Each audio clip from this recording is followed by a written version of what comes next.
Hello, YouTube. My name is Alan, and it's that time once again. Let's talk metal.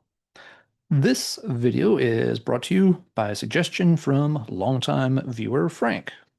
Frank is a regular over in the Heavy Metallurgy live chat, especially when we talk about old school stuff, particularly new wave of British heavy metal and early 80s heavy metal. He's not as into the more extreme stuff that developed later, but he's an absolute mechanic when it comes to those earlier scenes. Frank and I chat from time to time in email, and he recently sent me an idea for a pretty cool show idea. Frank's suggestion was to talk about bands that people might mistake for new wave of British heavy metal acts, but who were not technically part of that scene. The new wave of British heavy metal can both be a scene and a sound. It requires bands to be from the UK area in like 79 to about 1984, if we're being generous. But a lot of those bands did have a particular sound too that they coalesced around. It's not a requirement. Bands can be new wave of British heavy metal and have a more outlier type of sound compared to the norm. But yeah, Frank's idea was to highlight some of the bands who people might hear and think, oh, I'll bet that's a new wave of British heavy metal act, but it turns out wasn't quite the case. So I've pulled some examples of those, and I've also dialed up some sound clips to play and give folks a chance to hear a couple of the bands here that are obscure. I won't play clips from every band. Some of them are quite well known, but a few of them will work in for fun. Now, I want to start with two bands who often get lumped into the new wave of British heavy metal, but in my opinion, that is done so erroneously. People can debate these, but I don't think either of these bands really are new wave of British heavy metal bands. The first of those is Judas Priest. Yes, Judas Priest was pivotal to the new wave of British heavy metal explosion. They really helped develop the sound and the style and the look that would become defining for heavy metal moving into the 1980s, leaving the 1970s styles behind. However, by the time Judas Priest was doing this, it was their fifth album. So they, in one form or another, this band had been around since the late 1960s.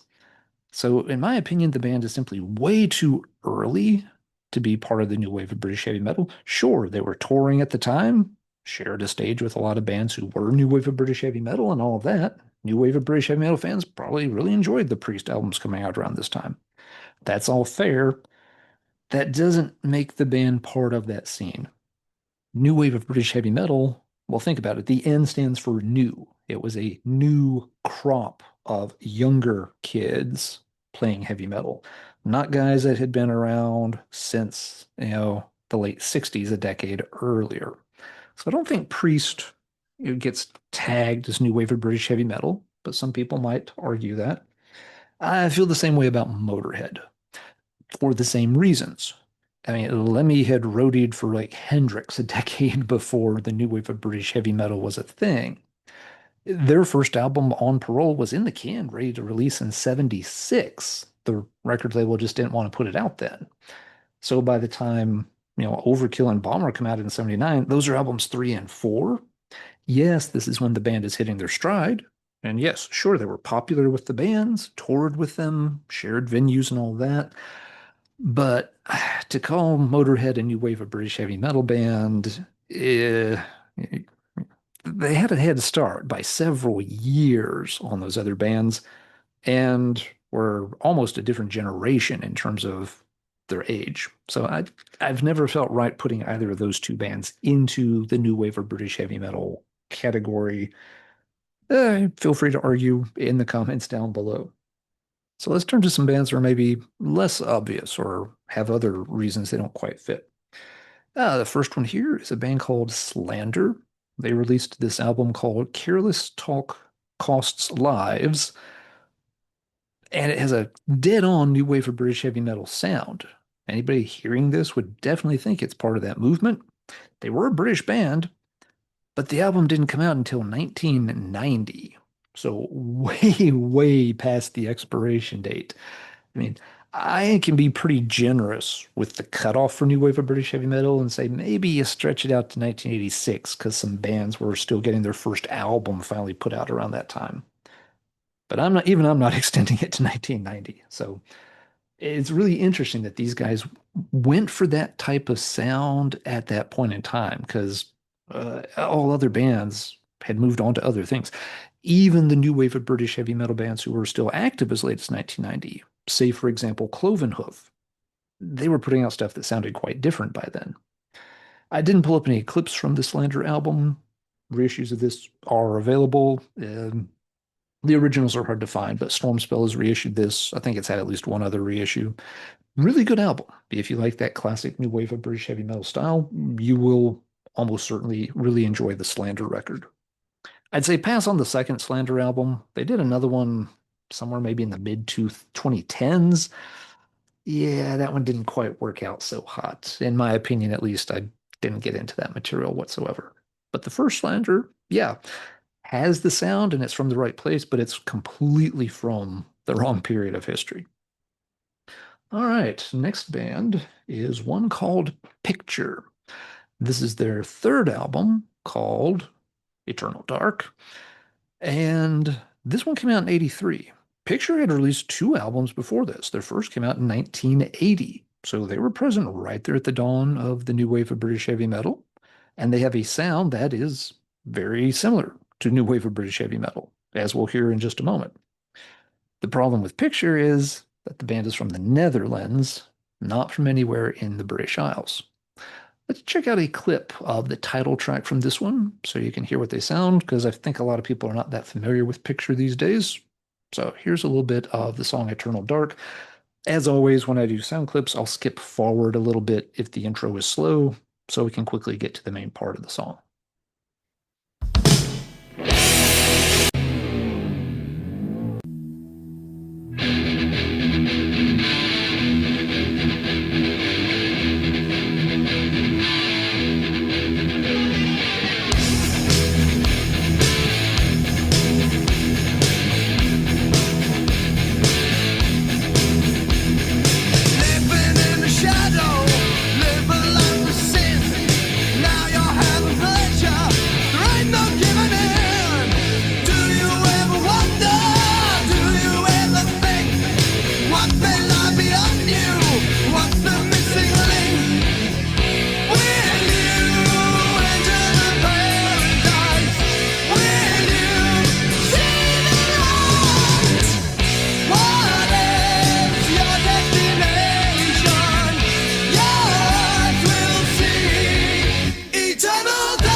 All right, so yeah, Picture had, very classic heavy metal sound for the times. Very heavy. It's got that kind of, mid-paced gallop to it.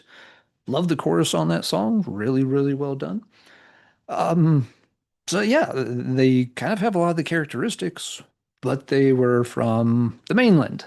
So not part of the actual new wave of British heavy metal, the scene that existed at the dawn of the 1980s. This band stuck around till around 87, released several albums. I have not heard all of them. I've heard a handful of them. They tend to be pretty good. Eternal Dark, I think, is definitely my favorite. It's certainly the heaviest one out of those I have heard. The band has reunited, put out more material in recent years.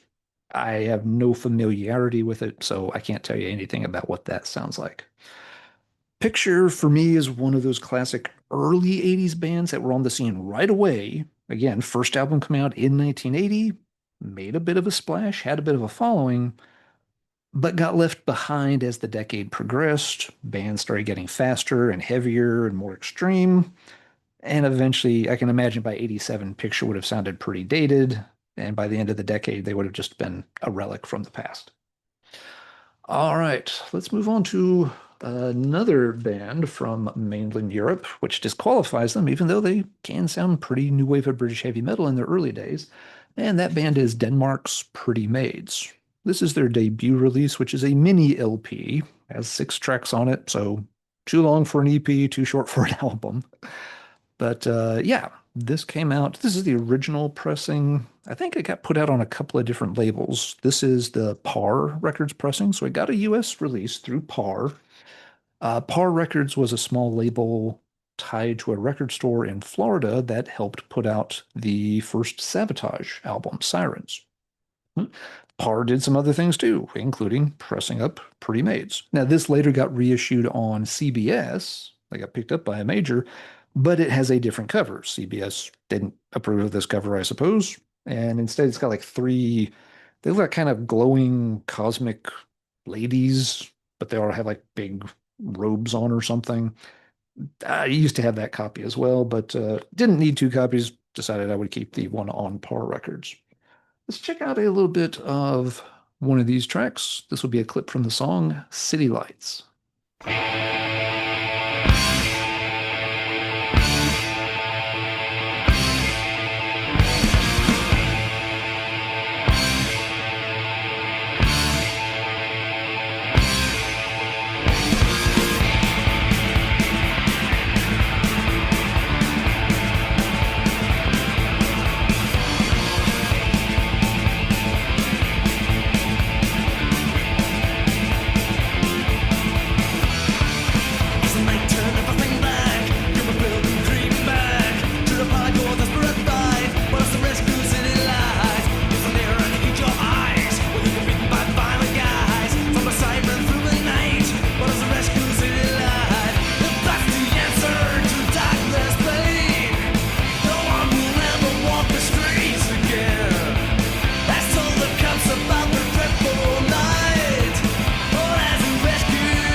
All right. So yeah, Pretty Maids in their early days could tear it up quite a bit. That opening riff, very similar to something off the debut Riot album. Also pretty similar to Weapons, Set the Stage Alight, which was a new wave of British heavy metal song, a pretty well-known one. But Pretty Maids is from Denmark, so they're kind of disqualified there. Pretty Maids also sounded really good on their first LP, Red Hot and Heavy, released in '84. The EP, mini album I just showed was from '83. The term mini album always bugs me, sorry. But yeah, Red Hot and Heavy also has a lot of really solid early '80s heavy metal on it. One track back to back kind of presages what European power metal would start tinkering with about 5 years later.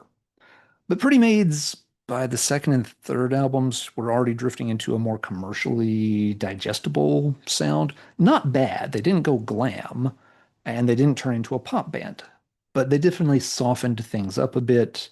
It's not something I can imagine would ever have heard on the radio, but it would have had a lot more marketability to it. A lot of that material is also fairly good for that style. Albums like Lethal Heroes and Future World have always had a good following. Even some of their later albums in that style. I've heard at least one or two of them. The album Spooked is quite good and has some really good songs on it. You still have two original members in the band. Don't think they've put anything out for the past 6 or 7 years, but they were active the last time I checked in. So yeah, Pretty Maids early on had some of that new wave of British heavy metal fire, just not from the right place. All right, speaking of wrong places but right sound, US bands took a little while to get going in the early '80s. We definitely lagged behind the UK scene. We eventually got there and I think held our own pretty well once bands got the hang of it.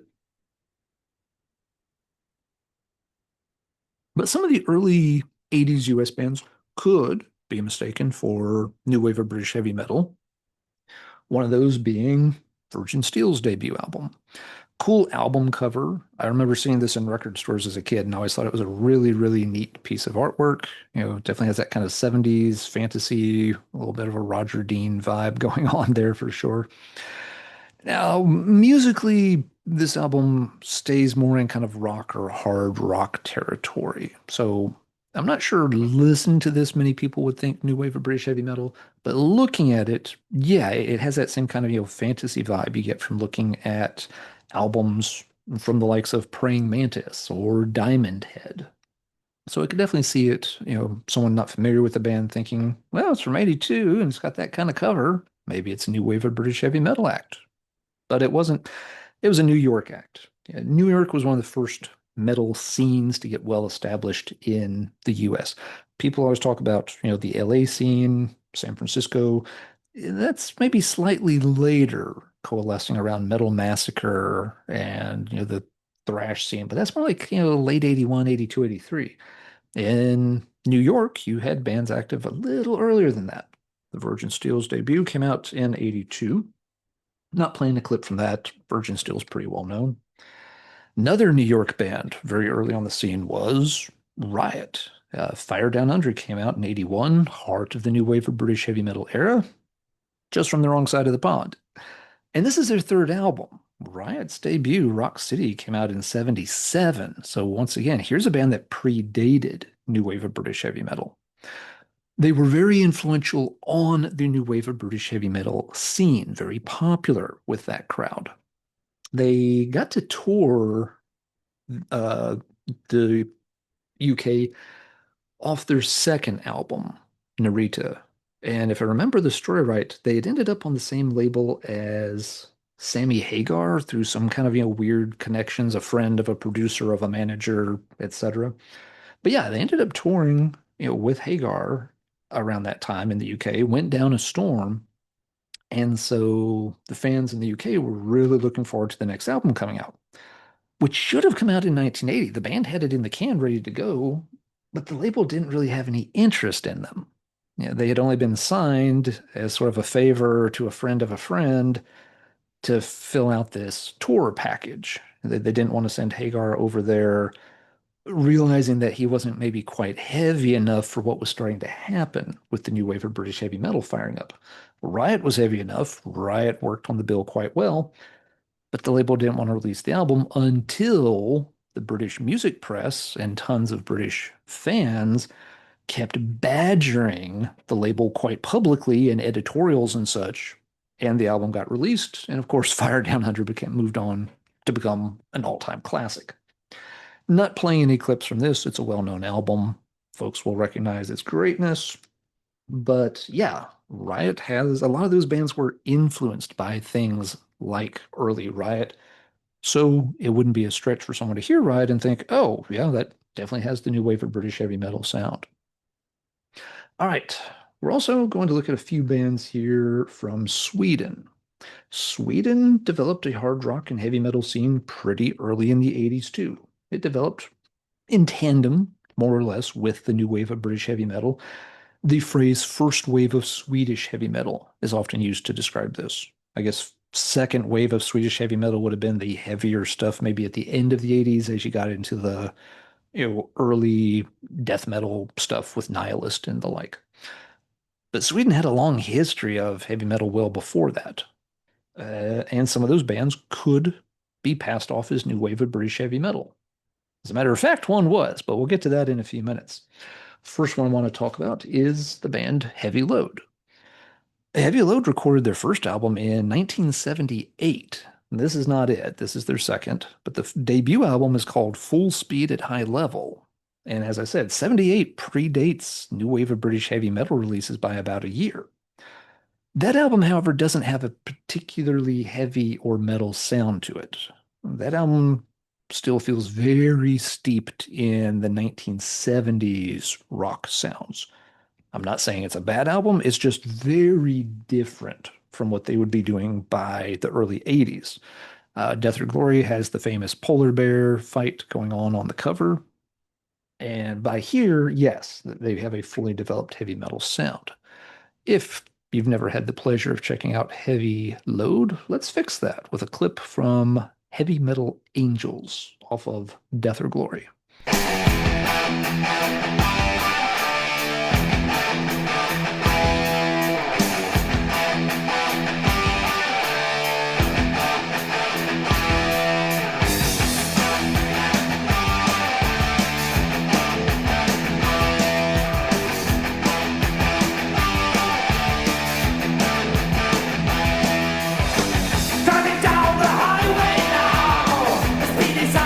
Just like lightning, they have the winds in their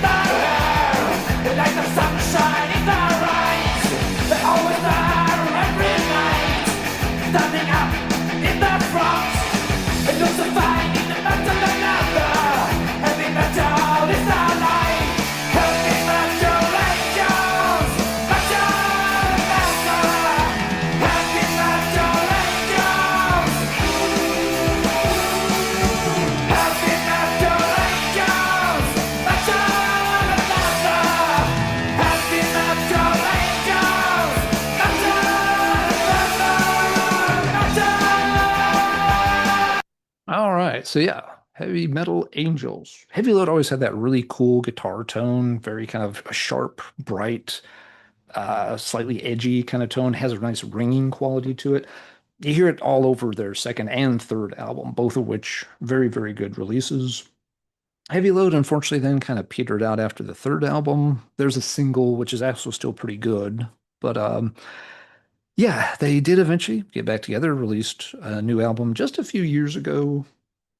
Fans were pretty split on that one. Some people really liked it, some people didn't get into it. I kind of fell in the second camp. I thought it was okay, but again, Heavy Load set a pretty high bar with their heavy metal releases. I didn't feel like that newest one really quite lived up to that. It's a problem I have with a lot of acts who get back together decades after the fact to record new music. It's fine if they want to do it. You do you. I'm not saying you shouldn't or you can't. But very often I feel like, the music turns out being kind of plain. And sadly, that was my impression of the latest Heavy Load release. But the old stuff is fantastic. And someone could definitely look at that, hear that, and think that maybe it should have been a new wave of British heavy metal band when it wasn't. Same could be said for this next Swedish band, an act called Proud. This is their one and only album entitled Fire Breaks the Dawn. Okay, not the greatest cover ever done. You'd be, excused for thinking, oh, low budget indie press kind of thing. But this actually came out on EMI, so you can blame an actual real record label there for just kind of maybe cheaping out on the cover. They did a couple of demos, but only made this one album back in the day. But it is a very good one. And let's check out a clip. My favorite track on the album is called Echoes from the Past. Let's see what that sounds like.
Yeah, great song there. Love the chorus. Fantastic little guitar melody behind the chorus vocals.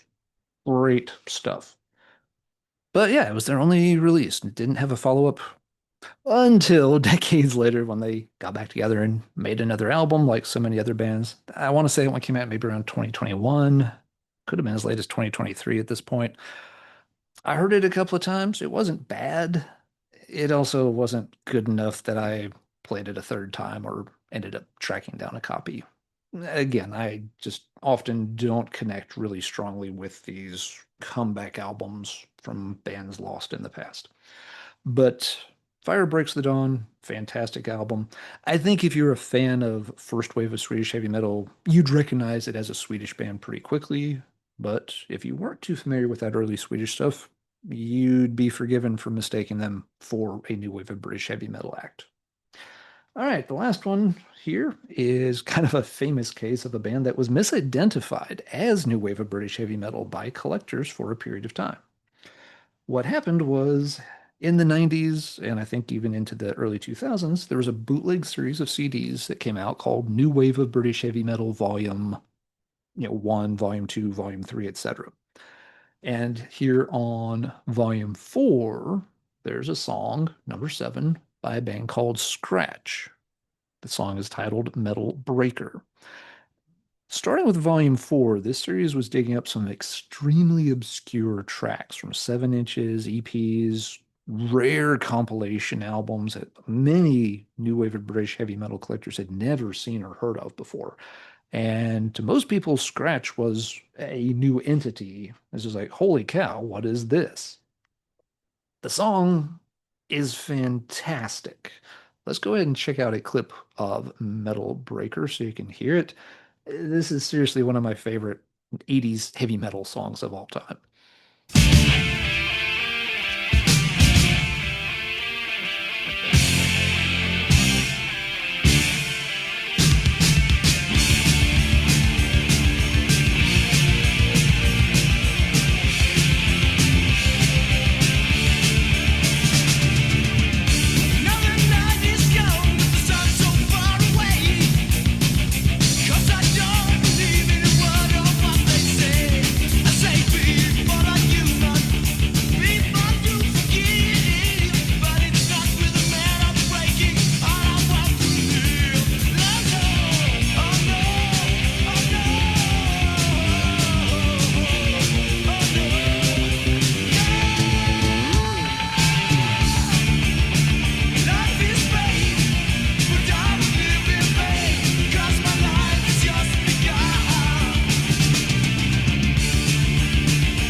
Yeah, absolutely brilliant song. Love that track to death.